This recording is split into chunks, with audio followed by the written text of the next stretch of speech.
내가 40대 초에 주식하려고 하지 선배 말이 경제학자 아담 스미스도 주식 투자하다 망했다는데 내가 돈 벌 수 있겠느냐. 이게 사실인가요? 하셨는데 아담 스미스가 많이 망했죠. 많이 망했고 아마 케인즈는 좀 많이 벌었고 그랬을 거예요.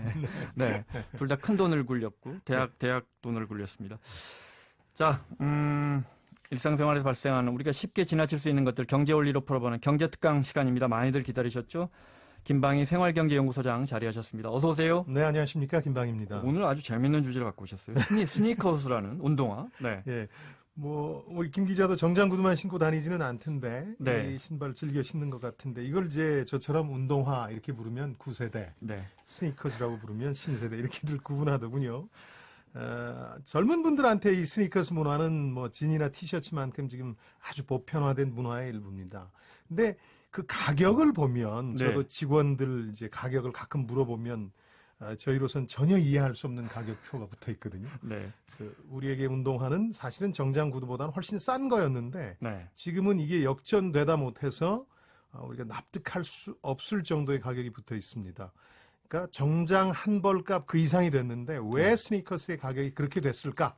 이게 오늘 제가 드리고 싶은 말씀인데요. 야, 재밌습니다. 경제 원리 또 마케팅 전략, 글로벌화 이런 것들이 다 개입된 상당히 흥미로운 주제라고 말할 수 있습니다. 네. 예전에 왜 비싼 패딩 파카에서 네, 부모들 등골 휘게 한다 그래가지고 등골 브레이커스라는 신조어가 있었잖아요. 그렇습니다. 이 스니커스는 뭐가 다른 겁니까? 예, 그러니까 사실은 이 등골 브레이커스라는 거는 늘 있었습니다. 학생 시절에.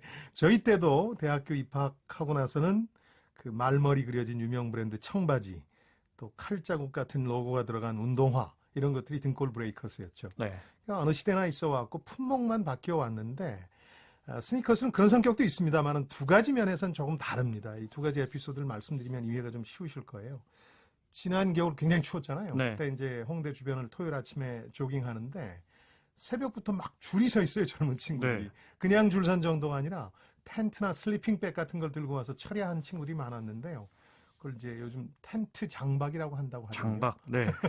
저도 들은 얘기입니다. 네. 네, 이 사람들이 기다린 게 뭐 아이돌이나 연예인이라고 생각했는데 네. 아니었습니다. 뭐였냐 하면은 한 스포츠 브랜드가 매주 주말 정오에 정해진 시간에 시판하는 스니커스를 사기 위해서 기다린 줄이었습니다. 네. 그러니까 한정판 스니커스에 열광하고 있다는 한 증거였는데 밤새 텐트 치고 기다린단 그렇습니다. 말이죠. 예.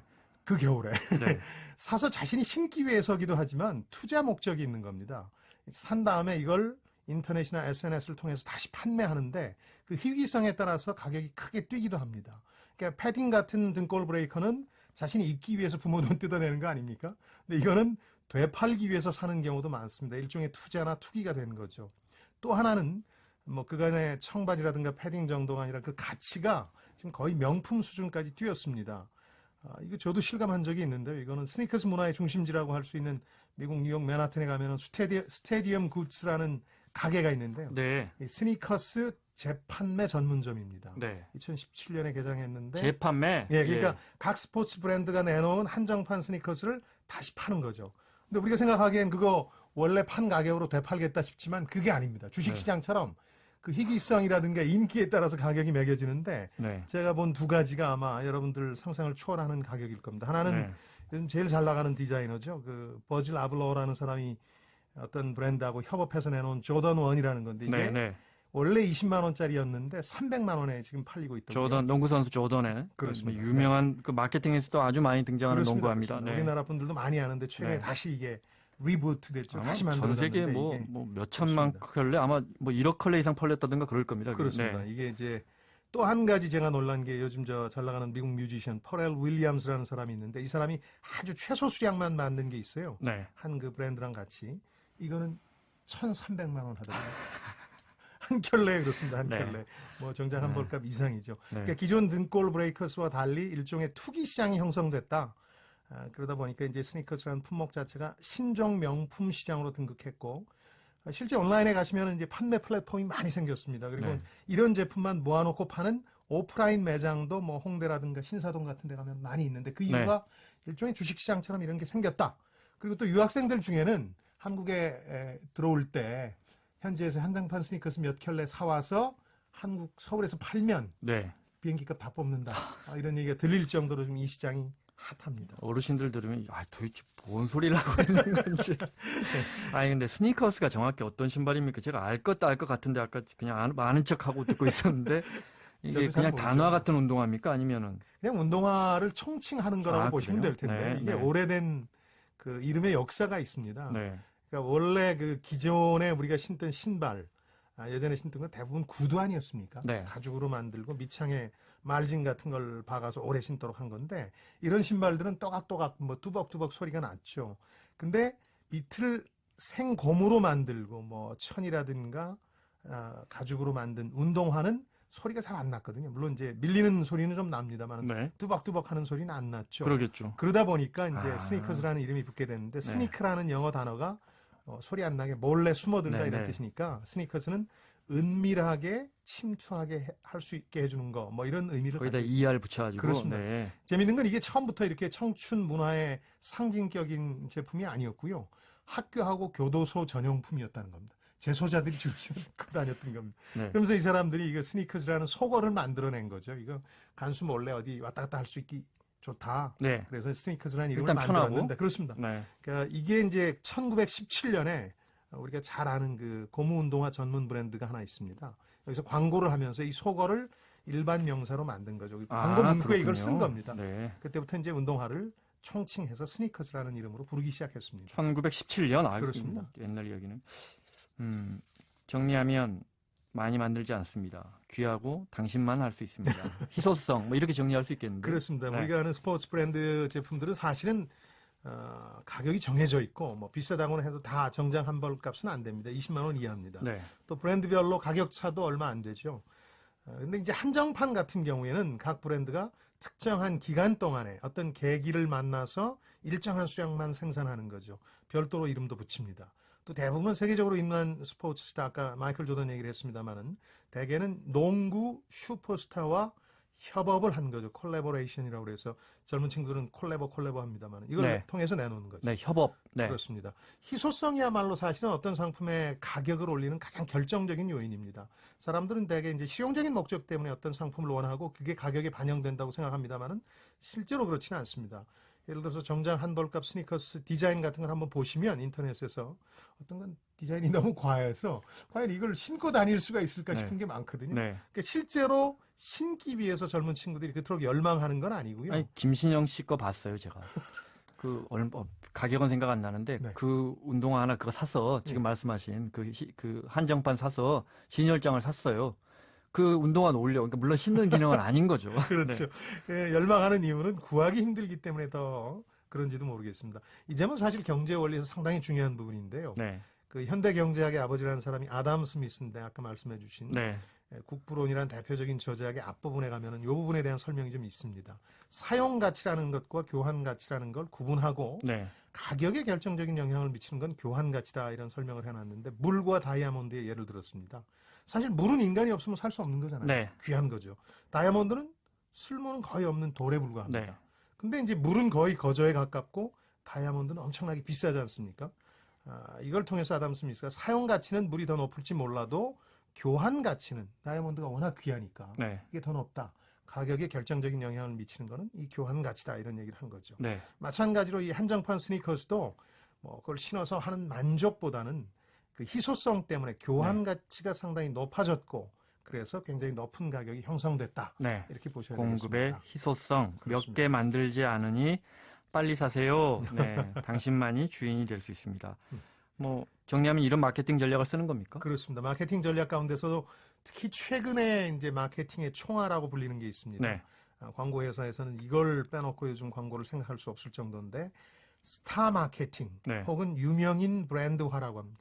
셀러브리티 브랜딩이라고 하는데 이른바 셀럽이 나오는. 그렇습니다. 그러니까 요즘 기업들이 이 전략 이해를 못하면 마케팅 할 수 없다고 이제 고충을 토로할 정도인데요. 네. 스타나 유명인을 활용하는 마케팅입니다. 스니커스가 처음부터 그런 마케팅을 했습니다. 아까 그 스니커스라는 속어를 일반 명사로 바꾼 그 브랜드의 경우에 네. 1921년에 시작을 했는데 그 당시 굉장히 인기 있던 척 테일러라는 세미 프로농구 선수 이름을 운동화에 붙였습니다. 조던 농구화가 처음이 아니고 그렇습니다. 그보다도 거의 7, 80년 전에 있었군요. 예, 예. 그 당시는 이제 프로농구가 일상화돼 있지 않아서 세미 프로였는데 네. 이때 재미있는 건 요즘 이제 슈퍼스타하고 협업을 하려면 엄청난 계약금 줘야 되고 로열티를 회사가 그 선수한테 줘야 되지 않습니까? 네. 처음엔 거꾸로였다고 그래요. 척 테일러 선수가 자신의 이름을 신반에 붙이는 영광스러운 일을 위해서 켤레당 2센트씩 회사 측에 돈을 지불했다고 해요. 네. 그 일이 워낙 영광스러운 셀럽이 일이니까. 셀럽이 운동화 회사에 돈을 줬단 말이에요. 예, 네. 처음에는. 근데 이제 조던은 이걸로 뭐 1,000억 가까이를 벌었거든요. 그렇습니다. 네. 슈퍼스타 농구 선수들과의 협업이 인기를 끄니까 이게 스포츠 브랜드들이 슈퍼스타를 끌어들이기 시작하면서 돈을 지불하기 시작한 거죠. 네. 가장 유명한 게 아까 우리 김 기자께서 말씀해 주신 그 우리 소비자들도 많이 사랑해 주셨던 그 마이클 조던과 한 스포츠 브랜드가 협업했던 에어 조던 시리즈. 에어 조던이군요. 그렇죠. 네. 사실은 이 일을 계기로 해서 스니커스 문화가 세계화된 겁니다. 요즘 네. 들어서는 뭐 진과 티셔츠에 이어서 제3의 세계화된 미국의 청춘 문화다. 이런 얘기가 네. 나올 정도로 세계화가 됐죠. 컵스가 우승하고 백악관 찾아가서요. 네. 오바마한테 선물하는 것도 컵스는 야구팀인데 선물한 것도 그 조던 농구입니다. 예. 워낙 시카고를 상징하는 네, 상품이었으니까요. 네. 또 오바마가 워낙 농구 좋아하고요. 그렇습니다. 네. 시카고 출신이고. 네. 근데 왜 농구입니까 그러면? 이 이런 저런 점은 게 많잖아요. 그렇습니다. 네. 상당히 그 미국 사람들은 야구도 좋아하고. 흥미로운 주제고 최근에 책도 한 권 나왔더군요. 경영학자들의 관심사인데 제 생각은 이렇습니다. 일단 제 생각이라는 걸 말씀드리자면 이 스니커스라는 용어가 시작된 게 농구화였죠. 아까 네. 말씀드린 것처럼. 그뿐만 아니라 농구화가 대표적인 학생화로 여겨졌기 때문입니다. 그러니까 학생 시절에 쓰던 농구화를 이제 나이가 좀 들어도 일상화로 받아들이게 된 거죠. 그리고 농구라는 스포츠의 특성이요. 우리나라도 그렇습니다만 좁은 공간에서 워낙 쉽게 할 수 있기 때문에 학생들이 가장 즐겁게 방과 후라든가 쉬는 시간에 할 수 있는 운동입니다. 네. 축구를 하긴 좀 거추장스럽고 복잡하고 농구가 이제 간단하게 할 수 있는 거죠. 여기에 이제 스타 마케팅이 아까 말씀드린 그러네요. 것처럼 좁은 공간만 있으면 공만 있으면 대충 하네요. 그죠? 그렇죠. 네, 그래서 저희도 사실- 그래서 어렸을 때 예. 농구를 그래서 했던 것 같군요. 많이 네. 하셨죠. 그리고 네. 농구화를 많이 신고 다녔어요. 네. 그 이유 때문에라도. 스타 마케팅이 위력을 발휘하면서 이제 스니커스 문화의 핵심의 농구가 자리 잡은 건데 네. 또 한 가지 제가 생각해 본 건데 다른 종목의 스포츠화는 가만히 생각해 보면 일상화, 대중화하기는 조금 어려운 것 같아요. 예를 들어서 제가 이제 메시나 호나우드를 좋아하는데 그 둘을 좋아한다고 해서 길거리에 그 스터드가 박힌 축구화 신고 다니면서 좀 뻐기기는 좀 어색하잖아요. 소리도 날 테고. 네. 다른 스포츠화가 대부분 일단 축구는 좀 불편하잖아요. 예, 네. 일상화하기가 좀 힘들다, 대중화되기 힘들다 이런 이유 때문에 두 네. 가지 이유 때문에 농구화가 스니커스 문화의 상징이 되지 않았느냐 이런 생각이 들고요. 또 한 가지 이참에 꼭 말씀드리고 싶은 거는 이제 네. 스니커스 문화가 세계화될 때 주로 21세기 들어서였는데 밀레니엄을 지나서였는데 SNS하고 결합한 게 큰 파급 효과가 있었다 이렇게 네. 보실 필요가 있을 것 네. 같아요. 그러니까 사실 SNS의 본질 중에 하나는 유명인이 하면 나도 따라 하고 싶고 그걸 남들한테 자랑하고 싶은 거 아닙니까? 젊은이들 쓰는 전문 용어로 염장질 하고 싶은 건데 비싼 스니커스 구한 것 자랑하는 그러니까 한정판 득템했다 이런 내용들이 SNS에 많이 등장합니다. 많이 올라옵니다. 바로 이걸 통해서 네. 이 스니커스라는 게 학생이나 농구라는 영역을 벗어나서 대중문화 전반에 큰 영향을 미치게 된 겁니다. 대표적으로 그 미국의 힙합 스타들이 신고 나와서 아예 그 스니커스에 대한 랩들을 많이 했습니다. 네. 이제는 아예 유명인들이 스니커스하고 서로 영향을 주고받죠. 네. 아마 젊은 분들은 잘 아시는 이름들일 텐데 저희 세대는 잘 모르실 수도 있는데 네. 힙합 뮤지션에서 요즘 패션 디자이너로 변신한 카니에 웨스트라든가 래퍼이자 프로듀서인 트래비스 스콧이라는 사람 네. 또 할리우드의 대표적인 스캔들 메이커 자레드 레토 같은 사람들이 각자 자기를 상징하는 스니커스가 있어요. 디자인 네. 별도에 네. 자기들이 사랑한다고 했고 네. 나중엔 협업을 한 스니커스들이 있는데 네. 이게 시장에 큰 영향력을 서로 주고받습니다. SNS 네. 같은 걸 통해서. 그러니까 그 사람들에 대한 파파라치 사진이나 영상이 SNS에 올라오면 어떤 스니커스를 신었는지 네. 이게 전 세계 젊은이들의 관심사가 되고 이건 뭐 즉각적으로 해당 제품의 가격을 폭등시키는 겁니다. 네. 이게 테마주의 주가가 뛰듯이 네. 이 스니커스의 가격이 뛰는 거죠. 그러니까 세계화와 SNS의 결합이라는 게 결국은 전 세계 소비자, 특히 SNS의 주 이용자인 젊은 세대의 어떤 그 욕망과 기대를 다 동일하게 갖게 만드는 효과가 있었다. 그러니까 서울의 한 대학생이 카니에 웨스트가 신었던 스니커스를 원하듯이 네. 아프가니스탄, 베네수엘라의 젊은 친구들도 아무리 비싸도 똑같은 걸 원하는 거죠. 네. 아마 좀 있으면 그거 평양 사서 젊은이도 그럴 테고. 평양 젊은이도 그 사서 인스타그램에 올리고 싶겠죠. 올리죠. 올리면 또 댓글이 쫙 올라오면서 그것이 자기 존재의 과시가 되는 거죠. 네. 젊은이들에게. 욕망과 기대의 동일화라는 게 네. 세계화뿐만 아니라 SNS가 가속화시켰다. 네. 뭐 어른들은 그거 보면서 야, 그 짜증 나는데 왜 보냐 그러는데 그 짜릿한 쾌감이 있는 거거든요. 아니 깊이 들어가다 보니까 오늘 스니커스라는 운동화 공부하고 있는데 이게 정말 이 대중문화의 아이콘이군요. 그렇습니다. 이 지금 운동화가 그렇습니다. 네. 예. 그냥 우리는 그냥 백화점 가서 이 매대 이게 그건 대량 생산 제품이고. 그 예쁘면 사는데 주로 매대에 있는 걸 사게 되잖아요. 근데 그렇죠. 네. 자, 우리 자영업자분들 입장에서는 근데 알겠습니다. 알겠는데 이런 어떤 희소성 마케팅이라든지 대중문화의 아이콘이라든지 어떤 점을 좀 참고하면 좋을까요? 나는 뭐 스타나 유명인 아는 사람 없고 그 사람들 동원할 돈도 없으니까 네. 나랑은 관련 없다 이렇게 생각하실 수 있는데 한정판을 못 만들어내신다면 한정판이라고 느끼게 해줘라. 네. 여러분들이 이제 팔고 계신 제품이나 서비스가 한정판이라고 느끼게 해줘라. 네. 예를 하나 들어보죠. 어떤 식빵 가게에서 있었던 일인데 뜨끈뜨끈한 식빵을 소비자들이 훨씬 더 좋아한다는 걸 알게 됐어요. 네. 그러니까 하루에 2번 뜨끈뜨끈한 식빵이 나오는 생산되는 시간을 공지했어요. 벽에다 써붙였어요. 그것도 한정이네요. 한정이잖아요. 네. 따끈따끈한 건 한정돼 있는 거잖아요. 좀 지나면 못 먹는 거잖아요. 그렇죠. 그래서 줄을 서기 시작하더라는 네, 거예요. 네. 이 손님들이 그 네. 시간에 몰려서 줄을 서니까 네. 자영업 하시는 분 잘 아시겠습니다만 최고의 인테리어는 뭡니까? 줄선 손님들이거든요. 네. 줄선 손님 보고 다시 들어오는 거예요, 손님들이. 아니 그쪽에 사시잖아요. 홍대 앞에 유명한 딤섬집 있으면 하루 종일 팔면 되는데 꼭 오늘 딤섬 나오는 시간 12시, 2시 또 4시는 없어요. 6시 이렇게 해놓잖아요. 그러면 또 그 앞에 계속 줄 서거든요. 그렇습니다. 그게 바로 한정판 전략이죠. 네. 한정판을 못 만들어내시면 한정판이라고 느끼게 만들어주는 거죠. 헐리우드 대로변에 가면 네. 6개의 극장이 있는데요. 어떤 영화를 선택하고 들어가는 사람은 열에 넷도 안 되는데 열에 여섯은 줄이 제일 긴 쪽으로 가서 서서 들어가거든요. 네. 줄을 세우는 전략은 한정판 전략을 통해서 가능하다. 네. 그러니까 여러분들이 파시는 제품이나 서비스가 과연 이런 한정판이라는 느낌을 주고 있는지 네. 오늘 한번 점검해 보시면 좋지 않을까 생각합니다. 생활경제연구소 김방희 소장이었습니다. 고맙습니다. 네, 안녕히 계십시오.